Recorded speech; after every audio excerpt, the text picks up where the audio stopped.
in a band called Poland and Microcosm. We're a 6-piece psychedelic and indie rock band from Cologne, Germany, although we like to dabble in some other genres as well, like krautrock and garage punk sometimes. And we're releasing our newest EP, Boogienite, on vinyl on limited Spilled Coke edition via Qrates. The first album I ever bought on vinyl was Jack White's acoustic recordings, which is a compilation record actually, that features acoustic songs that Jack White recorded throughout his career, from the White Stripes to the Raconteurs to his solo work, and some unreleased stuff as well. And while it's not my favourite record of his, these songs have a very special place in my heart because they're the kind of songs that got me into genres like folk and singer-songwriter and country even. And yeah, I don't actually have the vinyl anymore, my dad has it now. But it's a very good compilation. There's some great songs on there, but I prefer listening to the White Stripes records or Jack White's solo records now. The last record I bought was this one here, Orc by the OCs, which I actually ordered in from the UK because I wanted this special coloured version and I couldn't get it in Germany. And yeah, this record is amazing. It's just this great mixture of garage punk, heavy psych, krautrock with some super long jams that don't actually get boring because they're quite diverse musically. Yeah, very loud, very energetic. John Dwyer's just the guitar wizard. I love his playing, I love his sound. Quite minimalistic actually, and he very much inspires my guitar playing as of late and what I've been recording for our new record. So yeah, fantastic album. My favourite album of all time is actually quite hard to pinpoint because it always kind of changes and I listen to so much different music, but probably the one that has stuck with me for the most time is Plastic Beach by Gorillaz. I actually got this one at Amoeba Records in Los Angeles. And yeah, it's just such a perfect album, front to back. Every song here is amazing, the production is great, I love the way the features are implemented, and the lyrics are great as well. I love the environmental message, which is a topic that's very close to my heart, and they managed to kind of not bring it across as too preachy.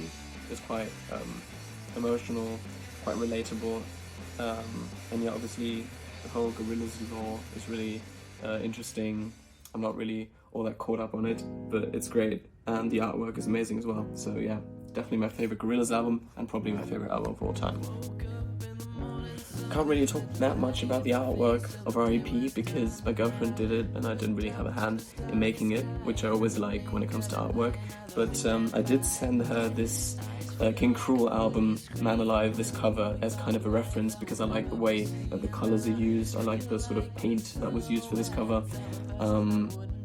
Yeah, it's just, I think it's really beautiful. It's quite minimalistic and but eerie as well, which reflects the music on the record perfectly because it's very eerie, very dissonant, and yeah, that sound definitely inspired one particular song on the EP called View of the Bay, which has these very dissonant guitar chords, very reverb heavy, and just sort of melancholy, eerie lyrics, which is what Archie Marshall, King Cruel, is known for. And yeah, this record definitely inspired me a lot.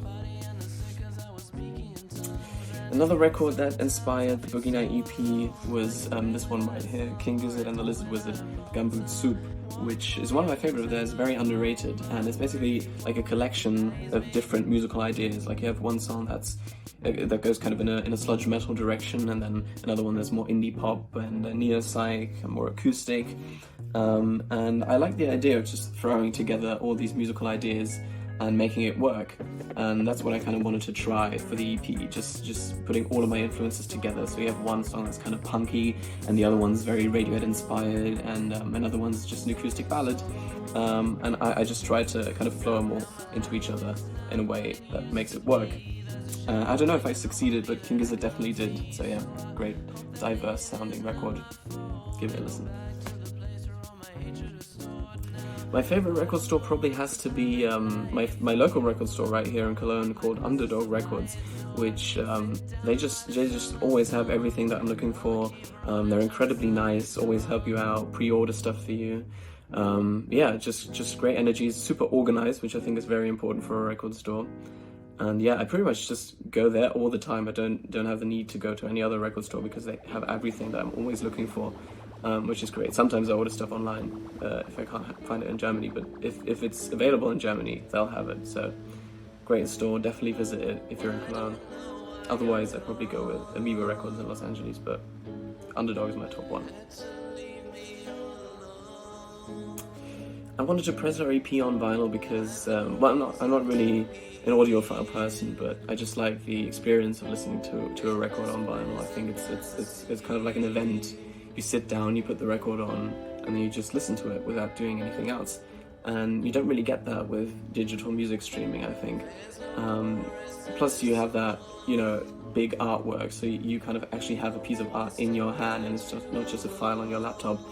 So yeah, I think that's a very beautiful thing about vinyl, and that's why it's my favorite way of consuming music, of listening to music. And yeah, it's just always been a dream of mine to have my music pressed on vinyl. And it's great that Qrates makes it so easy to press your own records. So yeah.